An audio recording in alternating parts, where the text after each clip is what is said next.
Hello, dear children. Yesterday we learned the active voice and a passive voice, the structure of both the voices, and what the changes that occurred from active voice to passive voice, the structures we learned yesterday. Okay, so today we are going to learn tense wise changes from active to passive. Okay, so मुलांना आपण काल active voice आणि passive व्हॉईसचं structure बघितलं. Active voice म्हणजे काय, passive voice म्हणजे काय हे आपण बघितलं. त्याचबरोबर ॲक्टिव्हचं पॅसिव्हमध्ये रूपांतर होत असताना, कन्वर्ट होत असताना ते स्ट्रक्चर कशा प्रकारे बदलतं तेही आपण बघितलं. त्याचं सूत्रसुद्धा मी तुम्हाला लिहून दिलेलं आहे. सो आज आपण टेन्स वाईज मीन्स काळावाईज ॲक्टिव्हचं पॅसिव्ह व्हॉईसमध्ये रूपांतर होताना काय बदल होतो आणि ते स्ट्रक्चर काय आहे हे बघणार आहोत. Today we are just see the simple tenses, that means simple present tense, simple past tense and simple future tense. Okay, so what the changes that occurred in a simple tense from active to passive. Okay, so some examples I give you, and with the examples you clearly understand that how the changes occurred. Okay, so see the first tense is simple present tense. Okay, so simple present tense असेल तर active व्हॉईसचं passive व्हॉईसमध्ये रूपांतर होताना काय बदल होतो, त्याचं स्ट्रक्चर काय असतं हे तुम्हाला इथे मी ब्रॅकेटमध्ये लिहून दिलेलं आहे. सो सिम्पल प्रेझेंट टेन्स जेव्हा असतो तेव्हा जसं नेहमीप्रमाणे जनरल ॲक्टिव्हमधून पॅसिव्हमध्ये रूपांतर होताना आपण ॲक्टिव्ह व्हॉईसमध्ये जो ऑब्जेक्ट असतो तो सब्जेक्टच्या जागी घेतो. त्यानंतर टू बीचं योग्य रूप, सिम्पल प्रेझेंट टेन्समध्ये टू बीचं जे काही रूपं असतात ॲम, इज, आर, त्यापैकी कुठलं तरी एक okay कर्त्यानुसार.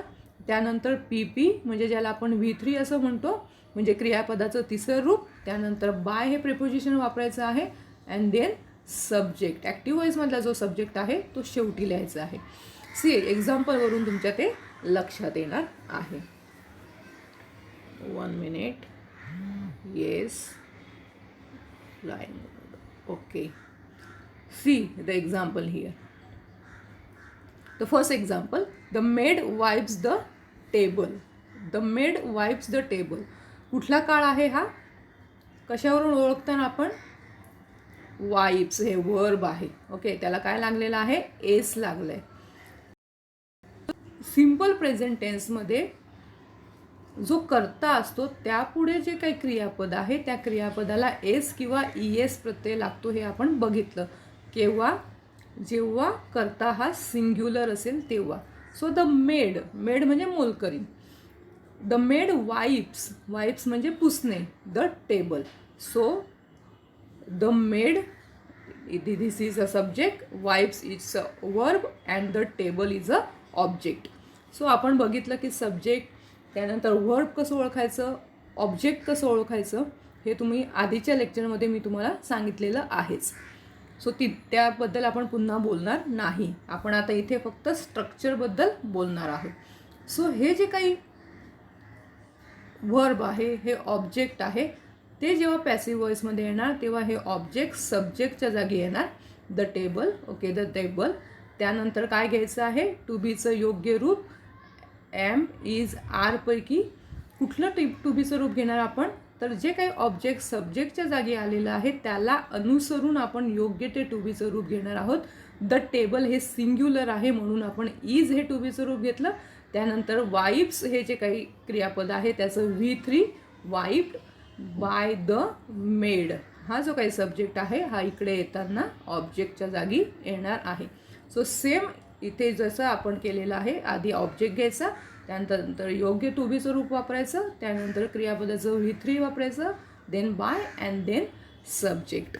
Okay, so simple present टेन्समध्ये अशा प्रकारे आपण ॲक्टिव्ह व्हॉईसचं पॅसिव्ह व्हॉईसमध्ये रूपांतर करतो. See the second sentence here, the cat drinks milk. So this sentence is also in a simple present tense. How you can find that it is in a simple present tense? Because the verb is drinks. So drink ला काय लागलेला आहे, S लागलेला आहे. Okay नाही, the cat हे singular subject आहे आणि म्हणून त्या पुढील क्रियापदाला एस प्रत्यय लागलाय. द कॅट ड्रिंक्स मिल्क, की मांजर दूध पिते. हा सिम्पल प्रेझेंट टेन्स आहे, साधा वर्तमान काळ आहे. ओके, सो साध्या वर्तमान काळामध्ये आपण स्ट्रक्चर कसं वापरतो, ॲक्टिव्हचं पॅसिव्ह व्हॉइसमध्ये होताना आधी ऑब्जेक्ट घेतो, त्यानंतर टू बीचं रूप, V3 बाय आणि सब्जेक्ट. ओके, सो हे जे काही ऑब्जेक्ट आहे ते आपण सब्जेक्टच्या जागी घेतलं. त्यानंतर मिल्क हे सिंग्युलर, ओके, त्याला आपण आर वापरत नाही म्हणून इज हे टू बीचं रूप वापरलं. त्यानंतर ड्रँक, ड्रंक. ओके, ड्रंक हे V3 देन बाय, आणि मग हे जे काही सब्जेक्ट आहे ते इथे ऑब्जेक्टच्या जागी लिहायचं आहे. Milk is drunk by the cat. Okay, see the next example. We salute Kapil Dev. Okay, आता इथे द कॅट आहे म्हणून इथे ड्रिंक्स एस लागला, परंतु या ठिकाणी सॅल्यूट्स असं झालं आहे का? नाही. का नाही? कारण करता जो काही आहे तो प्लुरल आहे, अनेकवचनी आहे. सिम्पल प्रेझेंट टेन्समध्ये करता जर एकवचनी असेल तरच त्या पुढील क्रियापदाला एस किंवा ES प्रत्यय लागतो. करता जर प्लुरल असेल, अनेकवचनी असेल, तर त्या पुढील क्रियापदाला एस प्रत्यय लागत नाही. आणि म्हणून इथे सॅल्यूट्स नाही आहे तर सॅल्यूट आहे फक्त. वी सॅल्यूट कपिल देव, की आम्ही कपिल देवला सॅल्यूट करतो. Okay, so simple present tense आहे कारण सॅल्यूट हे काय आहे? V1 आहे. ओके नाही, सिम्पल प्रेझेंट टेन्सचं स्ट्रक्चर कसं असतं? Subject plus V1 plus object. Okay, आणि हे त्याच प्रकारे जे स्ट्रक्चर आहे आणि त्यावरून आपण ओळखलं की हे सिम्पल प्रेझेंट टेन्स आहे. सो त्याचं ॲक्टिव्ह व्हॉइसमध्ये रूपांतर आपण करणार आहोत. सो कपिल देव हे ऑब्जेक्ट पुढे घेतलं, त्यानंतर टू बीचं रूप आहे इज, कारण कपिल देव सिंग्युलर आहे. Salute, saluted. Okay, V3 then by. वीचं काय होणार? द्वितीयचं रूप होणार बाय अस. See, fruiting trees attract many birds. Okay, fruiting trees it's a subject, attract is a object, and many birds is a attract is a verb and many birds is a object. Okay, so many birds हे object जे आहे ते सब्जेक्टच्या जागी येणार. नाव many birds S लागलेला आहे, म्हणजे जो काही सब्जेक्ट आहे तो प्लुरल आहे, अनेकवचनी आहे, आणि म्हणून एम इज आर हे टू बीचे रूपपैकी आपण आर हे टू बीचं रूप घेणार आहोत, कारण सब्जेक्टला अनुसरून आर हे टू बीचं रूप आपल्याला अनेकवचनी करता असल्यामुळे घ्यावं लागणार आहे. ओके, ऑब्जेक्ट सब्जेक्टच्या जागी आला, त्यानंतर योग्य टू बीचं रूप, त्यानंतर जे काही वर्ब आहे त्याचं V3 attracted. Okay, attract, attracted, attracted. Okay, then by fruiting trees. Okay, so fruiting trees. Many birds are attracted by fruiting trees. See, इथे कपिल देव सिंग्युलर आहे म्हणून इज वापरलं. इथे मेनी बर्ड्स म्हणजे अनेक पक्षी, अनेकवचनी आहे म्हणून आर वापरलं. ओके, सो सिम्पल प्रेझेंट टेन्समधलं स्ट्रक्चर आपण बघितलं की आधी ऑब्जेक्ट, त्यानंतर टू बीचं रूप, सिम्पल प्रेझेंटमधले टू बीचे रूप एम इज आर, त्यानंतर V3 म्हणजे क्रियापदाचं तिसरं रूप, then by and then subject लिहायचा आहे. सो अशा प्रकारे जर वाक्य सिम्पल प्रेझेंट टेन्समध्ये असेल तर अशा प्रकारे पॅसिव्ह व्हॉइसमध्ये रूपांतर करायचं आहे. Then simple past tense. Okay, simple past टेन्समध्ये वाक्याचं स्ट्रक्चर कसं असतं? Subject plus V2 plus object. Okay, म्हणजेच वाक्य हे सिम्पल पास्ट टेन्समध्ये आहे. हे कसं ओळखणार? तर त्या वाक्याचं स्ट्रक्चर हे अशा प्रकारे असणार आहे. आधी सब्जेक्ट असणार आहे आणि क्रियापदाचं दुसरं रूप असेल आणि त्यानंतर ऑब्जेक्ट असेल. सो काळ आणि त्याचे प्रकार तुम्ही ऑलरेडी अभ्यासलेले आहेत, त्यामुळे ते तुम्हाला परत सांगण्याची गरज नाही. सो सिम्पल पास्ट टेन्स असेल तर सेम स्ट्रक्चर आहे, फक्त टू बीच्या रूपामध्ये बदल होणार आहे. सिम्पल प्रेझेंट टेन्समध्ये आपण एम इज आर ही टू बीचं रूपे घेणार आहोत आणि सिम्पल पास्ट टेन्समध्ये आपण वॉज वर ही टू बीची रूपं घेणार आहोत. बाकी स्ट्रक्चर सेमच असणार आहे. See the example. They defeated the enemy. आता हे सिम्पल पास्ट टेन्स आहे, हे कसं ओळखलं?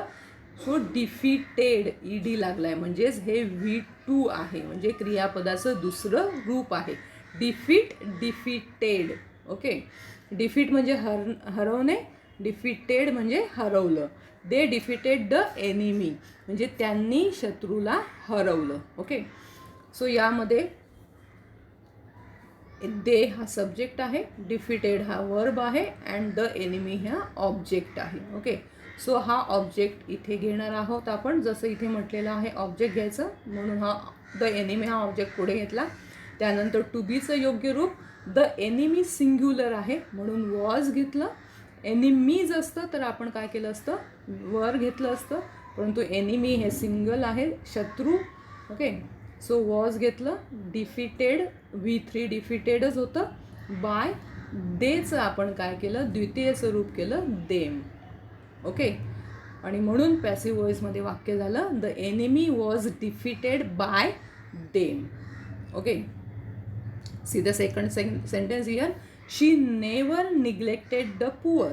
Okay, she is a subject. Okay, never is a extra word, neglected is a verb, the poor is a object. Okay, so object सब्जेक्टच्या जागी घेतला the poor. The poor actually the poor म्हणजे गरीब. सो गरीब लोकांबद्दल इथे म्हटलेलं आहे. शी नेवर निग्लेक्टेड द पुअर म्हणजे ती गरिबांकडे कधीही दुर्लक्ष करत नाही. सो तिथे गरीब म्हणजे एक गरीब नाही, तर गरीब म्हणजे गरीब लोक, सगळ्या गरीब लोकांबद्दल बोललेलं आहे. आणि म्हणून गरीब लोक म्हणजेच अनेक वचन आहे आणि म्हणून वर हे आपण वॉज नाही घेणार तर वर घेणार. Okay, the poor were never neglected तर V3 निग्लेक्टेडच आहे बाय हर. ओके, शी ह्या प्रथमा विभक्तीचं काय केलं, हर केलं. ओके, द्वितीय विभक्तीमध्ये रूपांतर केलं. सो अशा प्रकारे आपण ॲक्टिव्ह व्हॉइसचं हे स्ट्रक्चर वापरून पॅसिव्ह व्हॉइसमध्ये रूपांतर केलं. अजून एक्झाम्पल बघूया आपण. एक सिम्पल पास्ट टेन्सचं. I open the piggy bank. Okay, इथे सुद्धा ED लागला आहे म्हणजे हा V2 आहे, म्हणजे हा सिम्पल पास्ट टेन्सचं वाक्य आहे. I open piggy bank. Piggy bank हे ऑब्जेक्ट आहे म्हणून ते इथे पुढे घेतलेलं आहे. पिगी बँक सिंग्युलर आहे म्हणून वॉज हे टू बीचं रूप घेतलं आहे. Open, opened, opened. Okay, V3 and then by and then I प्रथमा विभक्तीचं इथे द्वितीय विभक्ती झाली मी. Piggy bank was opened by me. Okay children, I hope that you understand the simple past tense also. Then let's go to the simple future tense. Okay, now how to find that the sentence is in a future tense? Because future tense we use the shall and will. Future tense कसं ओळखणार, भविष्यकाळ, कारण भविष्यकाळामध्ये आपण काय वापरतो, shall and will वापरतो. Okay, so active व्हॉइसमधील वाक्य पॅसिव्ह व्हॉइसमध्ये रूपांतरित करताना ॲक्टिव्ह व्हॉइसमधला ऑब्जेक्ट आपण पुढे घ्यायचा आहे. त्यानंतर टू बीची रूपं योग्य शल किंवा विल घ्यायचं आहे. जसं सिम्पल प्रेझेंट टेन्समध्ये आपण ॲम इज आर घेतो, सिम्पल पास्ट टेन्समध्ये आपण वॉज वर घेतो अँड सिम्पल फ्युचरमध्ये आपण शल विल घेतो. परंतु अजून एक महत्त्वाचा बदल या ठिकाणी असा आहे की आपण या ठिकाणी शल विल वापरणारच आहोत. अजून एक टू बीचं एक्स्ट्रा रूप आपण वापरणार आहोत आणि ते म्हणजे बी. मुलांनो नीट लक्षात ठेवा, आपण सिम्पल प्रेझेंट टेन्स आणि सिम्पल पास्ट टेन्समध्ये फक्त टू बीचं एकच रूप वापरलेलं आहे, परंतु सिम्पल फ्युचर टेन्समध्ये टू बीची दोन रूपं आपल्याला वापरावी लागणार आहेत. एक म्हणजे शल अँड विल वापरायचं आणि दुसरं म्हणजे बी हे टू बीचं अजून रूप वापरावं लागणार आहे. So you have to recite it. Okay, the structure. Then बाकीचं स्ट्रक्चर नेहमीप्रमाणे क्रियापदाचं PP, then by and then subject. Okay, see the sentence. Rani will pay the bill. Okay, हे वाक्य फ्युचर टेन्समध्ये आहे. कसं ओळखलं, कारण या ठिकाणी विल हे आलेलं आहे. राणी विल पे द बिल. राणीने बिल दिलं. ओके, पे केलं म्हणजे दिलं. सो या ठिकाणी द बिल हे ऑब्जेक्ट आहे म्हणून ऑब्जेक्ट आपण आधी घेतला the bill.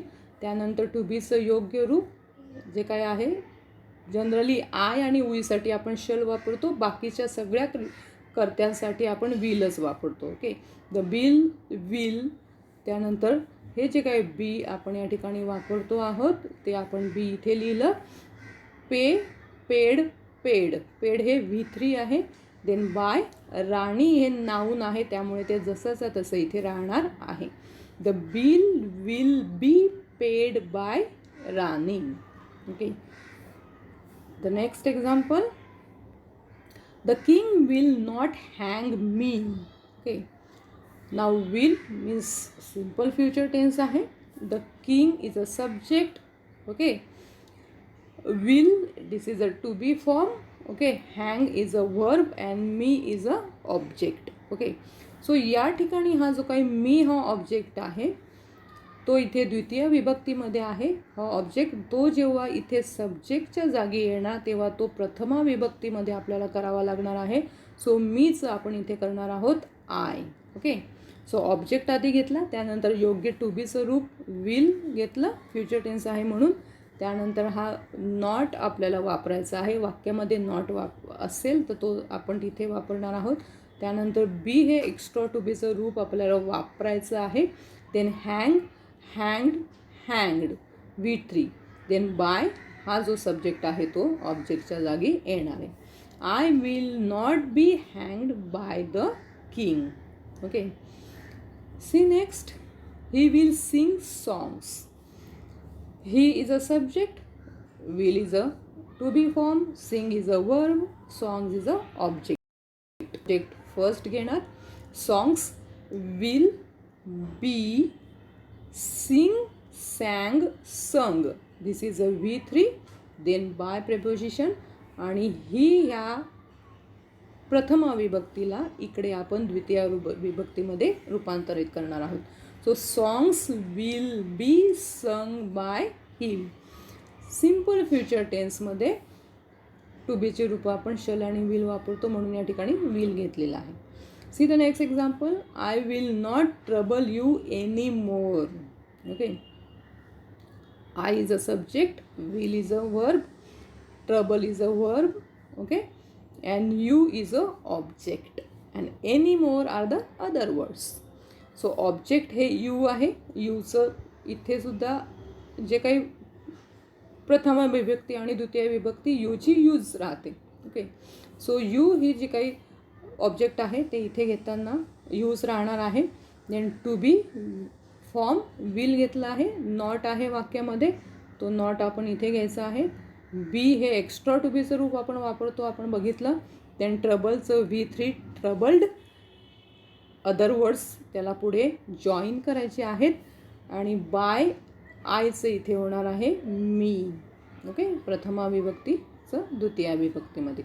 So I will not trouble you any more याचं ॲक्टिव्ह वॉईसचं पॅसिव्ह वॉईसमध्ये रूपांतर होताना you will not be troubled any more by me अशा प्रकारे होणार आहे. So children, that's it today.